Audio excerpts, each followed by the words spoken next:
Hello students, હું છું Savaliya sir અને મારી YouTube channel Savaliya sir chemistry ટ્રેનરમાં આપનું સ્વાગત છે. વિદ્યાર્થી મિત્રો, 11th કેમિસ્ટ્રી રસાયણ વિજ્ઞાનની કેટલીક પાયાની સંકલ્પનાઓ ચેપ્ટર એના JEE નીટના MCQ સોલ્યુશનનો લેક્ચર છે. વિદ્યાર્થી મિત્રો, આ લેક્ચરમાં આપણે ખાસ કરીને PMT અને નીટની પરીક્ષામાં પૂછાયેલા MCQના સોલ્યુશન વિશે અભ્યાસ કરીશું. વિદ્યાર્થી મિત્રો, આ ચેપ્ટરમાંથી PMT અને નીટ લેવલે જે પ્રશ્નો પૂછાયા છે એ પ્રશ્નો આપણે એક લેક્ચરમાં સમાવેશ ન કરી શકીએ. તે હેતુથી આપણે PMT અને નીટમાં પૂછાયેલા MCQના પાર્ટ 1 તરીકે આપણે આ લેક્ચર આપી રહ્યા છીએ. તો શરૂ કરીએ. પહેલો MCQ છે, 4.4 ગ્રામ CO2માં ઓક્સિજન પરમાણુની સંખ્યા કેટલી હોય? જે PMT 1989માં પૂછાયેલો પ્રશ્ન છે. તમને 4 ઓપ્શન આપેલા છે. 10ના ઘાતાંક તમે જોઈ શકો છો, 10 ની 22, 23 એવી છે. અને બાકીના જે ગુણાંક છે 1.2, 6, 6, 12 એટલે કે 6 અને 12ના ગુણાંક છે. ઉકેલ તરીકે સાચો વિકલ્પ આપણને એ આપ્યો છે, એટલે કે 4.4 ગ્રામ CO2માં ઓક્સિજન પરમાણુની સંખ્યા 1.2 × 10⁻23 થશે. પણ કઈ રીતે, તો આપણે ગણતરીથી જોઈ લઈએ. સૌથી પહેલા CO2 નું આણ્વીય દળ, જેને MW સંજ્ઞા વડે દર્શાવ્યું છે. આણ્વીય દળ એ મૌખિક આપણને યાદ હોવું જરૂરી છે, 44 ગ્રામ પ્રતિ મોલ.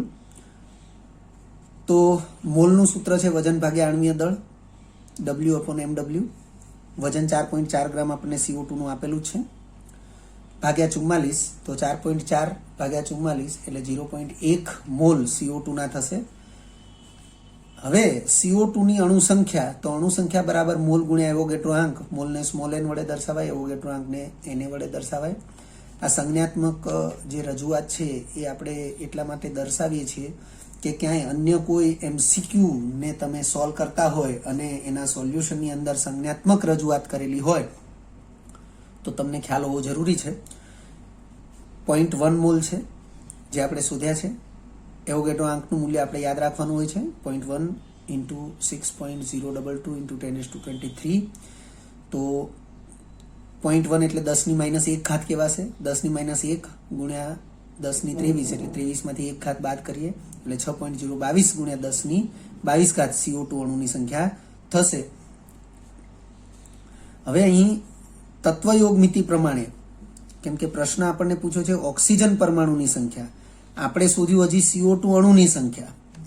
હવે તત્વયોગ મિતિ, તો તત્વયોગ મિતિ CO2 અણુ જે છે એની તત્વયોગ મિતિ આપણે વિચારીએ તો એક અણુ CO2 હોય એમાં 1 કાર્બન પરમાણુ હોય, 2 ઓક્સિજન પરમાણુ હોય અને 3 કુલ પરમાણુ હોય, કારણ કે 1 કાર્બનનો અને 2 ઓક્સિજનના.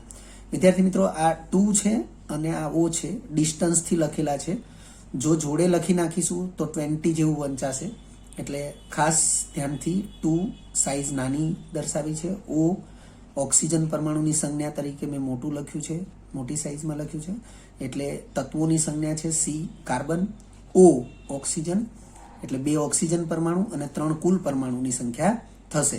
વિદ્યાર્થી મિત્રો, આપણે ઓક્સિજન પરમાણુની સંખ્યાથી મતલબ છે, કારણ કે પ્રશ્ન પૂછાયો છે ઓક્સિજન પરમાણુ માટે.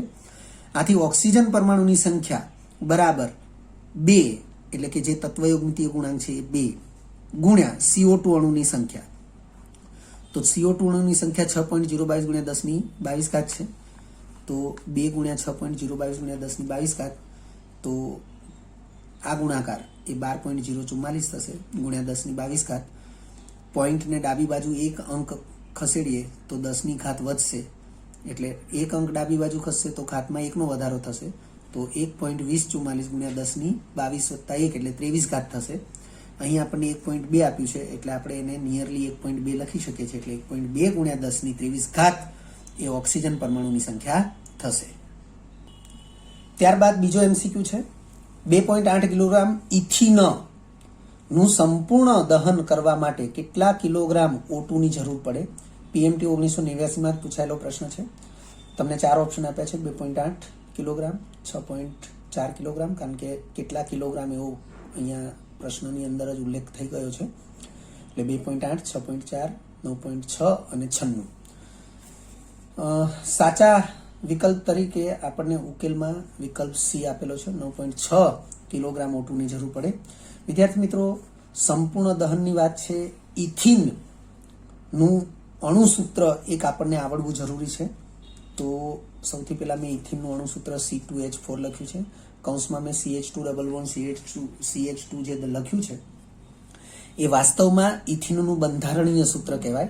ઇથિન એ આલ્કીન છે, એ પણ આપણને ખ્યાલ હોવો જોઈએ. ધોરણ 10 ની અંદર પણ આલ્કેન આલ્કીન આલ્કાઇન વિશેનો અભ્યાસ એ આવી ગયેલો છે. તો ઇથિન એ આલ્કીન છે જેનું સૂત્ર C2H4 થશે.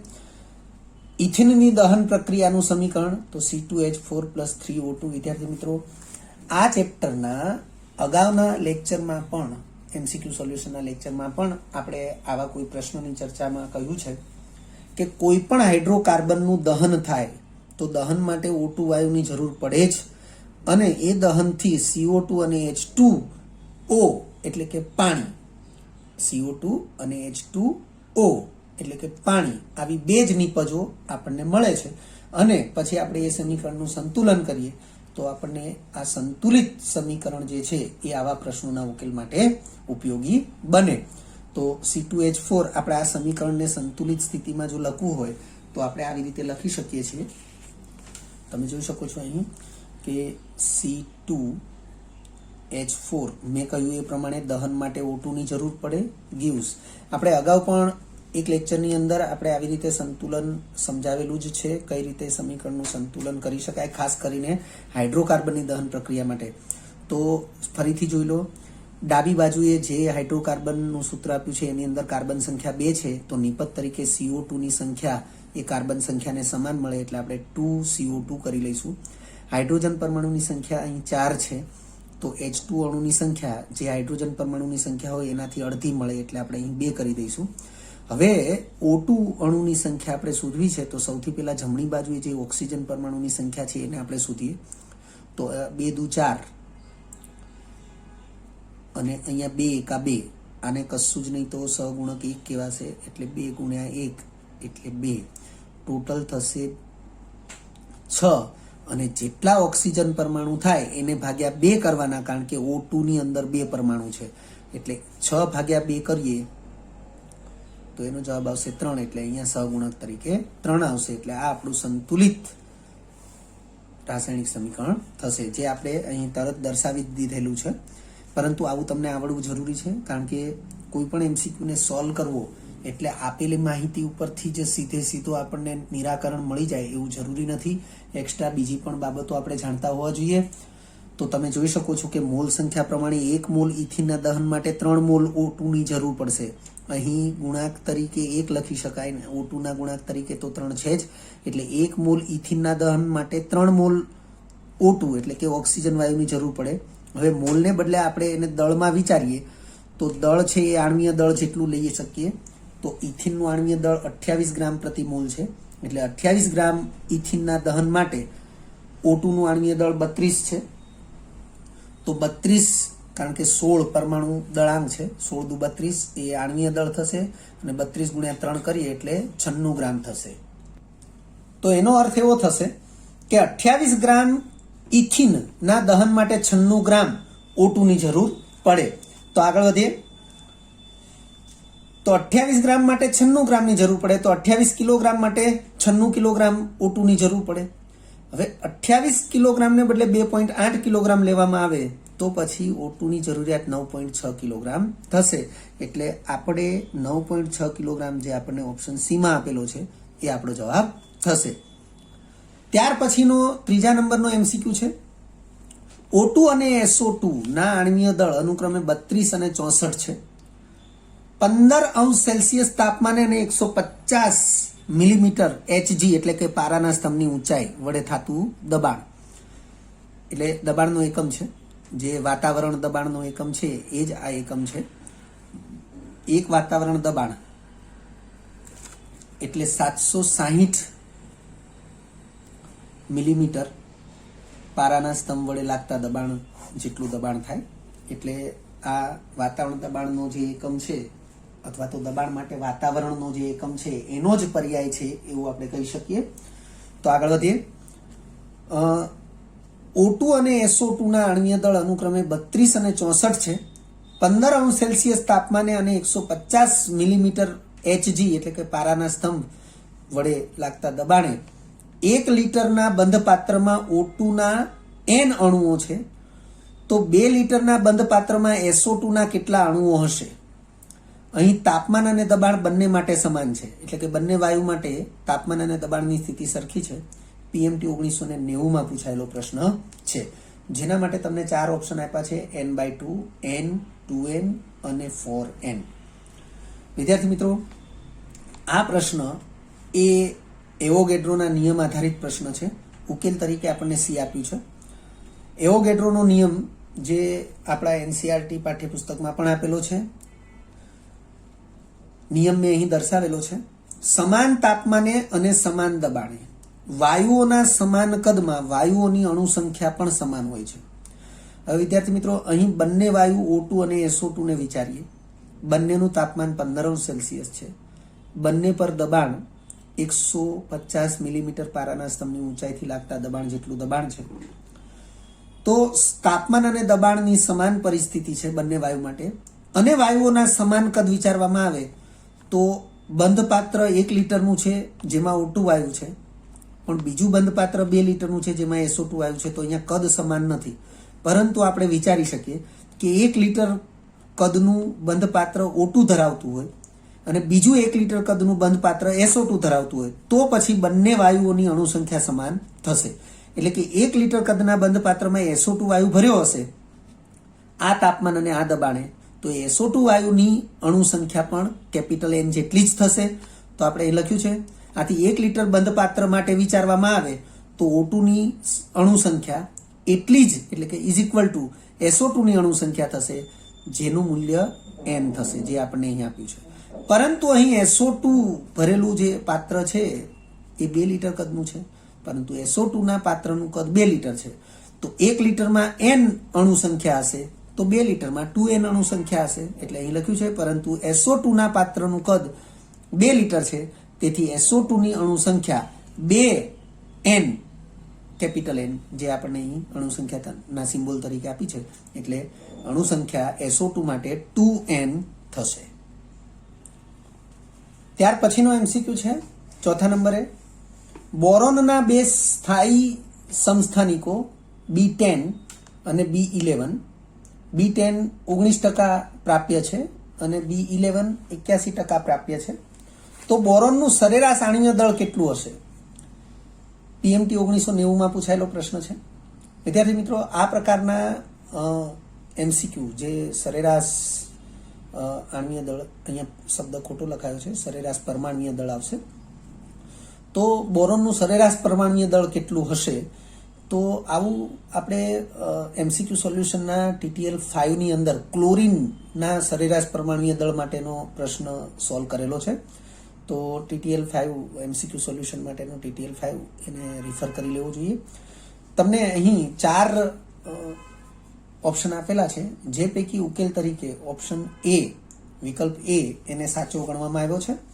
અને આ સૂત્રથી આપણે પરિચિત છીએ. સરેરાશ આણ્વીય દળ બરાબર તો પ્રાપ્ય ટકા ગુણ્યા જે તે સમસ્થાનિકનું પરમાણ્વીય દળ વત્તા ફરીથી બીજા પ્રાપ્ય ટકા અને ગુણ્યા જે તે સમસ્થાનિકનું પરમાણ્વીય દળ.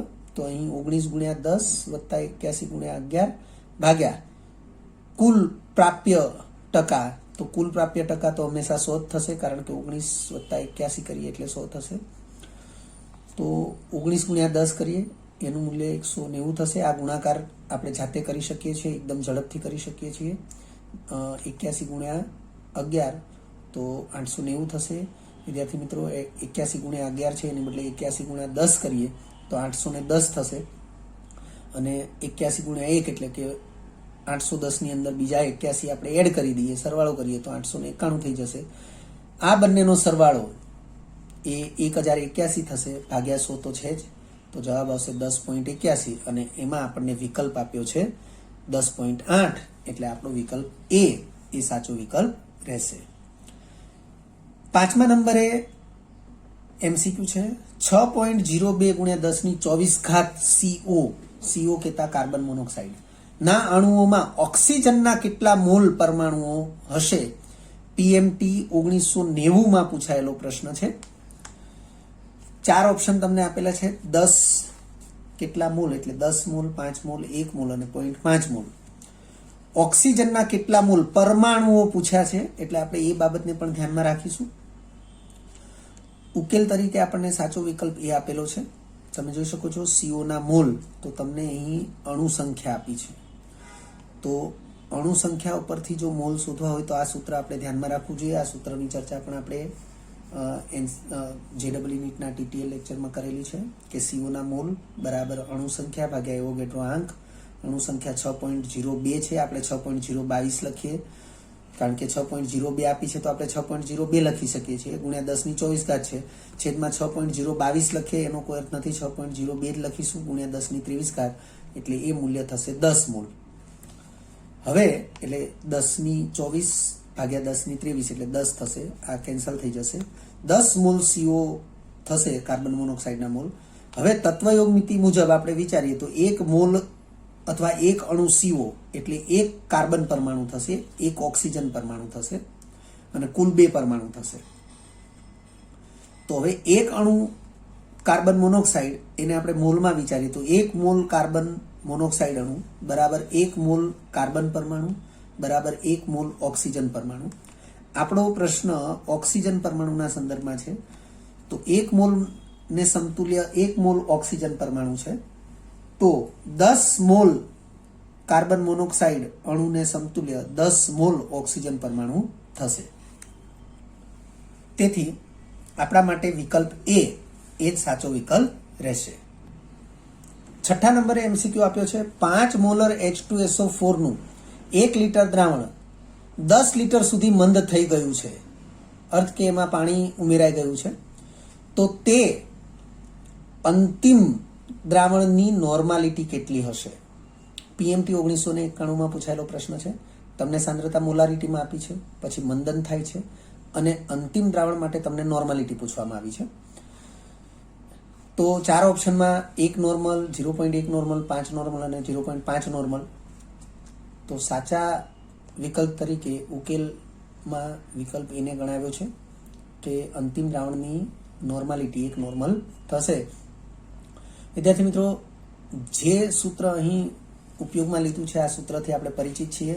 અહીં M1V1 બરાબર M2V2 આ સૂત્ર મુજબ મંદન બાદ દ્રાવણની મોલારિટી M2 વિચારવામાં આવશે. તો M1V1 ના છેદમાં V2 ને લાવી દઈએ તો આપણને M2 મળશે.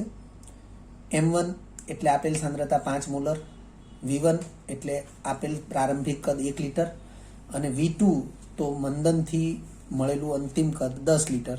એટલે 5 ગુણ્યા 1/10 એટલે મંદન બાદ દ્રાવણની મોલારિટી એ 0.5 મોલર મળી. પરંતુ આપણે નોર્માલિટી શોધવાની છે તો H2SO4 જે એસિડ છે એની બેઝિકતા 2 છે એ આપણે જાણીએ છીએ અને તેથી નોર્માલિટી બરાબર મોલારિટી ગુણ્યા બેઝિકતા આ સૂત્રથી પણ આપણે પરિચિત થયેલા છીએ. તો 0.5 મોલારિટી આપણે શોધી ગુણ્યા 2, બેઝિકતા 2 છે એટલે તો 0.5 ગુણ્યા 2 એનો જવાબ આવશે 1 નોર્મલ. તો 1 નોર્મલ એ વિકલ્પ આપણને એમાં આપ્યો છે વિકલ્પ એ તરીકે, એટલે આપણો સાચો ઉકેલ એ વિકલ્પ એ થશે. ત્યાર પછીનો એમસીક્યુ આપ્યો છે 7મા નંબરે 4.2 ગ્રામ N3- આયનમાં. આ અગાઉના પણ એક એમસીક્યુ સોલ્યુશન લેક્ચરની અંદર આપણે આ પ્રશ્નને સોલ્વ કરેલો જ છે. 4.2 ગ્રામ N3- આયનમાં સંયોજકતા ઇલેક્ટ્રોનની સંખ્યા કેટલી હોય?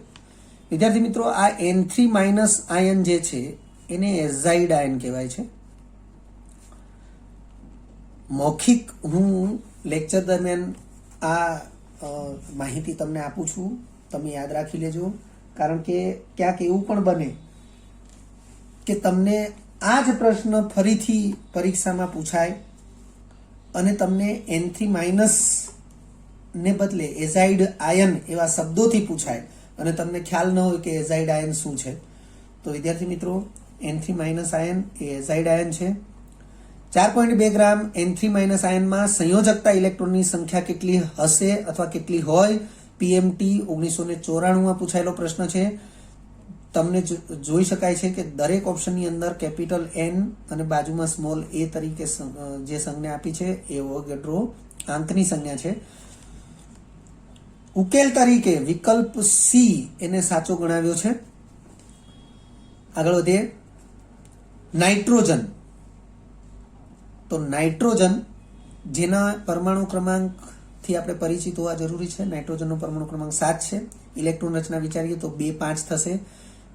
5 એટલે બાહ્યતમ કક્ષાની ઇલેક્ટ્રોન સંખ્યા છે, જેને સંયોજકતા ઇલેક્ટ્રોન કહેવાય. તો સંયોજકતા ઇલેક્ટ્રોનની સંખ્યા 5 થઈ, મેં અહીં લખી દીધું છે.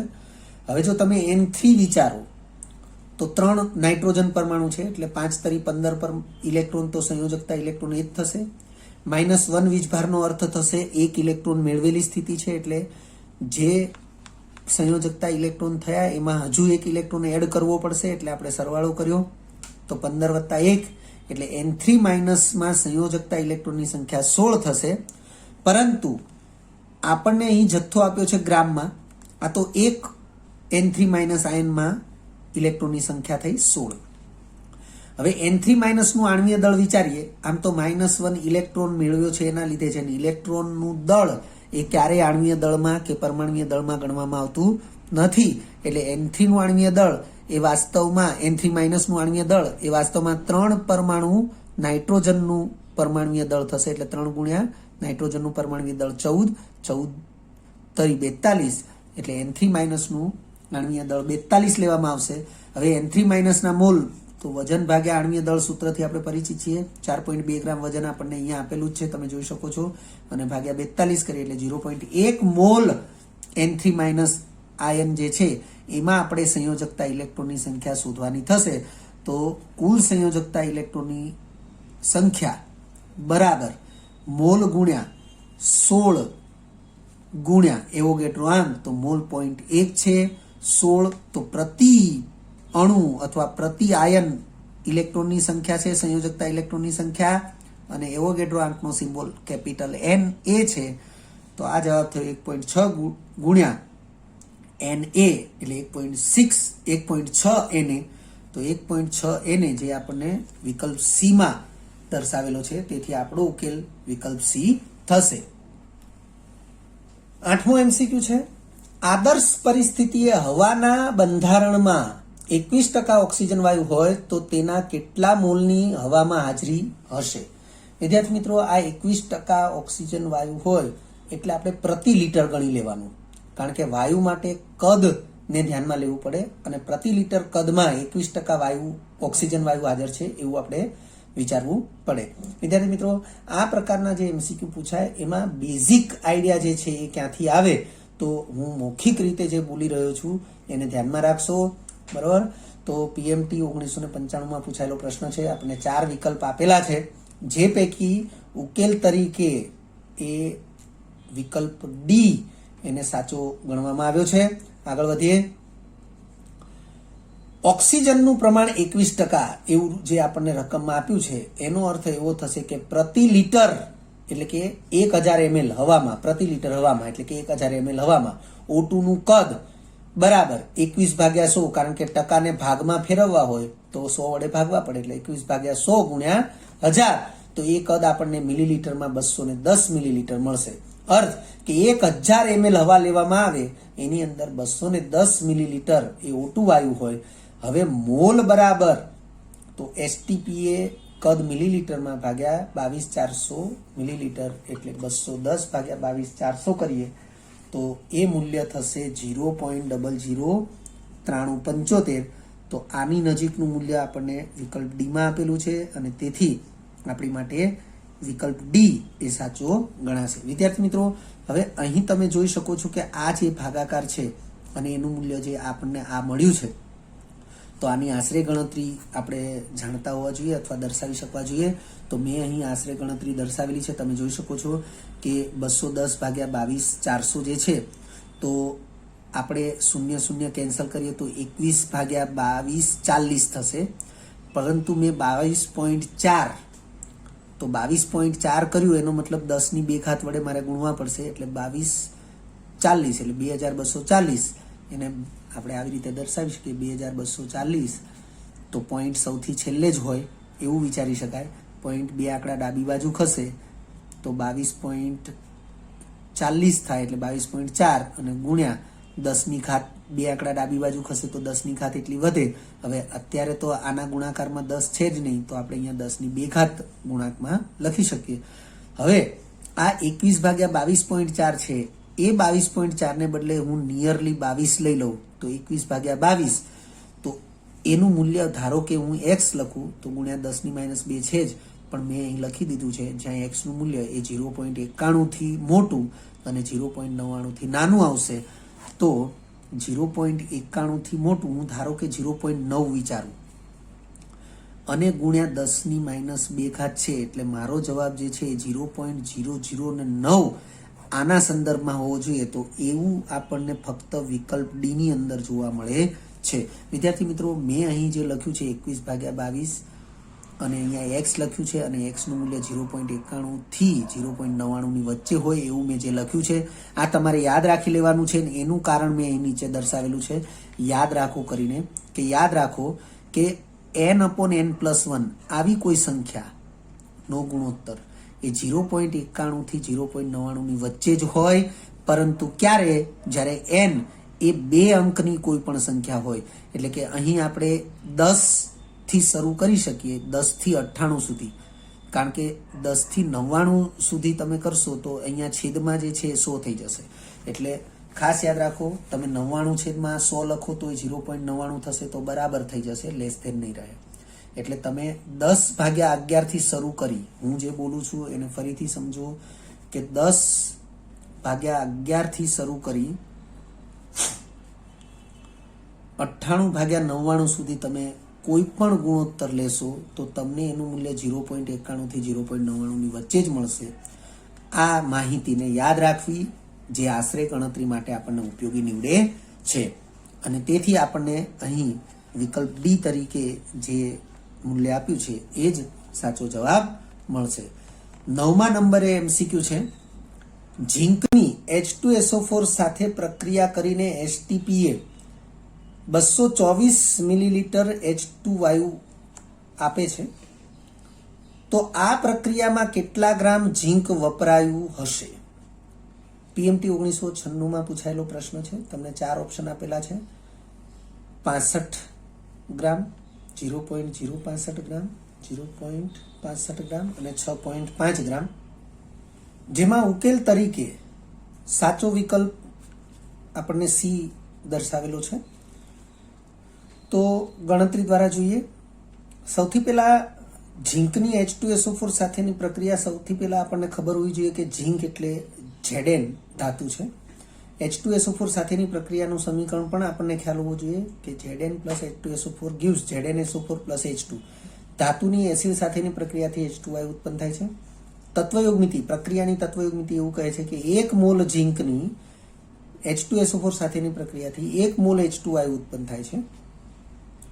જો પરમાણ્વીય દળના સંદર્ભમાં ઝીંકને વિચારીએ તો 65 ગ્રામ ઝીંક, અને STPA કદના સંદર્ભમાં 1 મોલ H2 ને વિચારીએ તો 22400 ml H2 થશે. એટલે કે 65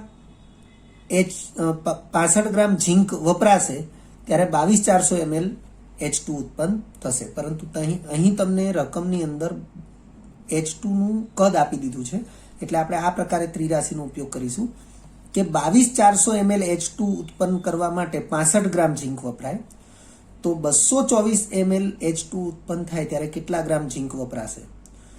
તો ત્રિરાશીમાં ઝીંકનું ગ્રામમાં વજન આપણને આ પ્રમાણે મળશે: 224 ગુણ્યા 65 ભાગ્યા 22400, તો 224 ગુણ્યા 65 ભાગ્યા 22400, તો 224 કેન્સલ કરીએ તો છેદમાં 100 વધ્યા, 65 ભાગ્યા 100 એટલે 0.65 ગ્રામ ઝીંક વપરાશે, જે આપણને વિકલ્પ સી માં આપેલું છે. 10મા નંબરે MCQ આપ્યો છે 0.24 ગ્રામ બાષ્પશીલ પદાર્થ. વિદ્યાર્થી મિત્રો, આ MCQ એ એક્સ્ટ્રા ઓર્ડિનરી છે. આપણા અત્યાર સુધીના કોઈ પણ લેક્ચરમાં MCQ આવેલો નથી. ઉપરાંત આ એમસીક્યુના સંદર્ભમાં આપણે એક વિશેષ નોંધ સૌથી લાસ્ટમાં દર્શાવીશું. એ વિશેષ નોંધ પણ યાદ રાખવી જરૂરી છે, કારણ કે આપણા જેડબલઈ નીટના TTL લેક્ચરમાં એ વિશેષ નોંધની ક્યાંય આપણે ઉલ્લેખ કરેલો નથી. તો શરૂ કરીએ. 0.24 ગ્રામ બાષ્પશીલ પદાર્થ NTPA 45 મિલીલીટર બાષ્પ આપે છે, તો તે પદાર્થની બાષ્પ ઘનતા કેટલી હશે?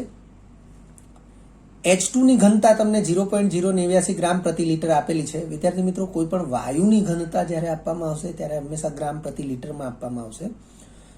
કોઈ પદાર્થ પ્રવાહી કે ઘન હશે તો એની ઘનતા તમને ગ્રામ પ્રતિ મિલીલીટરમાં આપવામાં આવશે અથવા ગ્રામ પ્રતિ સેન્ટીમીટર ક્યુબમાં આપવામાં આવશે.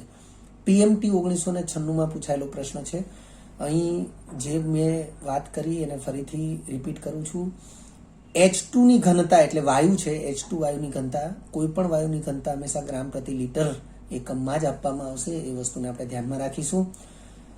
જો પરીક્ષામાં આ પ્રશ્ન અથવા આ પ્રકારનો પ્રશ્ન પૂછાય, કોઈ વાયુની ઘનતા તમને આપવામાં આવી હોય પણ પાછળ એનો એકમ આપવામાં ન આવ્યો હોય, તો પણ યાદ રાખવાનું કે વાયુ છે એટલે ઘનતાનો એકમ ગ્રામ પ્રતિ લીટર જ હશે.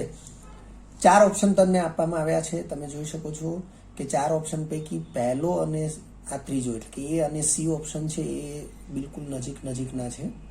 95.93 અને 95.39, પણ બાકીના જે ઓપ્શન છે એમાં તમે જોઈ શકો છો 59.93 છે અને અહીંયા 5.993 છે, એટલે ખાલી દશાંશ ચિહ્નનો ફરક છે. તો આપણે અહીં જે આશરે ગણતરી છે એની થોડીક વિશેષ મહત્વતા રહેશે. આગળ વધીએ. ઉકેલ તરીકે આપણને સાચો વિકલ્પ B દર્શાવેલો છે. NTPA બાષ્પનું કદ. વિદ્યાર્થી મિત્રો, આપણે જ્યારે બાષ્પ ઘનતા શોધવાની વાત છે અને તમને કોઈ બાષ્પશીલ પદાર્થનું ગ્રામમાં વજન આપ્યું છે અને એ બાષ્પશીલ પદાર્થ જે બાષ્પ ઉત્પન્ન કરે છે એની NTPA એનું કદ આપ્યું છે, ત્યારે આ બાબતને ધ્યાનમાં રાખવાનું કે એ જે પદાર્થમાંથી ઉત્પન્ન થયેલી બાષ્પનું જેટલું કદ હોય એટલું જ H2 નું કદ લઈ લેવામાં આવે છે. એટલે અહીં આપણે ડાયરેક્ટ લખ્યું છે કે NTPA બાષ્પનું કદ, તો એ તમને આપી દીધું છે, એટલું જ તમારે H2 નું કદ લઈ લેવાનું છે. એટલે H2 નું કદ 45 ml. પરંતુ આપણે આ કદને લીટરમાં કન્વર્ટ કરીશું 0.045 લીટર, કારણ કે તમને H2 ની ઘનતા એ ગ્રામ પ્રતિ લીટરમાં જ આપી હશે, એટલે આપણે લીટરમાં કન્વર્ટ કરીશું. આગળ વધીએ. H2 ની ઘનતા બરાબર દળ ભાગ્યા કદ. તો ઘનતા એ તમને આપેલી છે, દળ શોધવાનું થશે. કદ તો H2 નું કદ આપણે જે બાષ્પનું કદ હોય એ જ લેવાનું છે.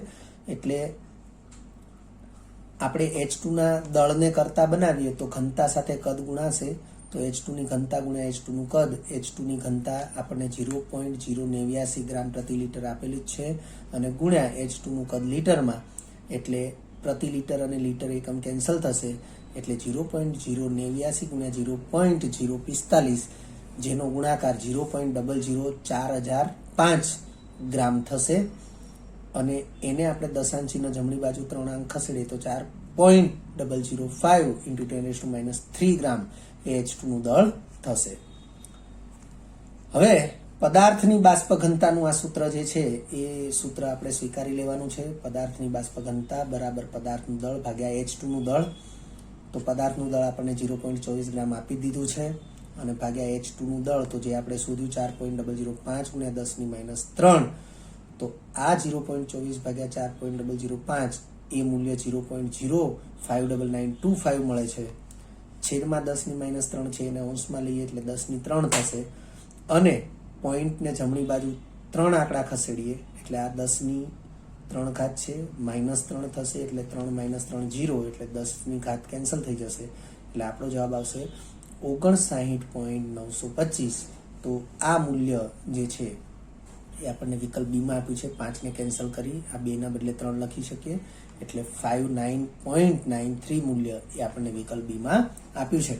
વિદ્યાર્થી મિત્રો, અહીં આશરે ગણતરીનું મહત્વ વધારે છે, તો આપણે આગળ વધીએ કે આશરે ગણતરીમાં H2 નું જે દળ છે એમાં આપણને 0.089 ગુણ્યા 0.045 આપેલું છે. તો એના સ્થાને મેં આ 0.089 ના સ્થાને 0.09 લખ્યા આશરે અને ગુણ્યા 0.045 એઝ ઇટ ઇઝ. તો મેં પોઈન્ટને જમણી બાજુ 2 આંકડા ખસેડીને વિચાર્યું હોય તો 9 × 10⁻² થશે. અને આ જે છે એ 45 ગુણ્યા 10 - 3 થશે. 10 - 2 અને 10 - 3 એ 10 - 5 થશે અને 45 નવા 405 થશે. વિદ્યાર્થી મિત્રો એ પણ આપણને ઝડપથી આવડવું જોઈએ. 45 નવા કીધું છે, 405 આપણે ગુણાકાર કરીને પણ મેળવી શકીએ. અધરવાઇઝ 45 એ દાન 450 થાય, 450માંથી એકવાર 45 બાદ કરી દો તો પણ 405 આવશે. તો 405 ગુણ્યા 10 - 5 ઘાત છે. હવે આમાં દશાંશ ચિહ્ન સૌથી લાસ્ટમાં હોય, જેને ડાબી બાજુ 2 આંકડા ખસેડું તો 4.05, તો અહીં ઘાતાંક 2 વધશે એટલે 10 - 3 થશે. હવે આ 4.05 છે એને નિયરલી 4 લખવું તો 4 ગુણ્યા 10 - 3 ઘાત, એ રીતે આપણે કરી શકીએ. એટલે કે આપણને જે જવાબ 4.005 ગુણ્યા 10 - 3 ઘાત છે એને 4 ગુણ્યા 10 - 3 ઘાત એવો આશરે ગણતરીથી આપણે લાવી શકીએ. ત્યારબાદ બાષ્પ ઘનતા માટે 0.24 ભાગ્યા આ 4.005 ગુણ્યા 10 - 3 છે, તો આ 4.005 ને બદલે આપણે 4 લખી શકીએ. આ 0.24 છે એને 24 ગુણ્યા 10 - 2 લખી શકીએ. તો ભાગ ચાલશે, 6 આવશે, આ 10 - 1 ઘાત થશે, અંશમાં આવશે એટલે 6 ગુણ્યા 10 - 1 ઘાત એટલે 60. તો 60ની નજીકનો જે જવાબ હોય એ આપણો સાચો જવાબ. તો 60ની નજીકનો જે જવાબ છે એ આપણને વિકલ્પ બીમાં જોવા મળે છે, 59.93. એટલે આપણે આને લગભગ 60 પણ કહી શકીએ. એટલે આશરે ગણતરીથી આપણને 60 મૂલ્ય મળે છે, જે આપેલ ઓપ્શન પૈકી ફક્ત વિકલ્પ બીમાં જ જોવા મળે છે. એક વિશેષ નોંધ મેં લાસ્ટમાં લખી છે, યાદ રાખો કરીને, કે એનટીપી એ પદાર્થમાંથી બનેલી બાષ્પના કદ જેટલું જ H2નું કદ લઈને, તો તમે જોઈ શકો છો બાષ્પના કદ જેટલું જ H2નું કદ લઈ લીધું છે આપણે. એવું કરીએ પછી જ H2ની ઘનતાને આધારે આપણે H2નું દળ શોધ્યું છે. એટલે લખ્યું છે એનટીપી એ પદાર્થમાંથી બનેલી બાષ્પના કદ જેટલું જ H2નું કદ લઈને H2ની ઘનતાને આધારે H2નું દળ શોધવામાં આવે છે. અને આ રીતે H2નું દળ શોધ્યા પછી જ આપણે પદાર્થની બાષ્પ ઘનતા નક્કી કરી શકીએ છીએ. એટલે લખ્યું છે જેના આધારે પદાર્થની બાષ્પ ઘનતા શોધવામાં આવે છે. અને પદાર્થની બાષ્પ ઘનતા શોધવા માટે આ સૂત્રને આપણે સ્વીકારી લેવું જોઈએ. વિદ્યાર્થી મિત્રો, જો તમને આ વિડીયો લેક્ચર ગમ્યો હોય તો લાઇક આપજો, શેર કરજો અને સબસ્ક્રાઇબ પણ કરજો. અગાઉના લેક્ચરનું રિવિઝન અને પાઠ્યપુસ્તકનું વાંચન કરતા રહેજો. આ લેક્ચર અંગે કોઈ પણ ડિફિકલ્ટી હોય તો મને વોટ્સઅપ કરી શકાય. આભાર. ફરી મળીશું નવા વિડીયો લેક્ચરમાં.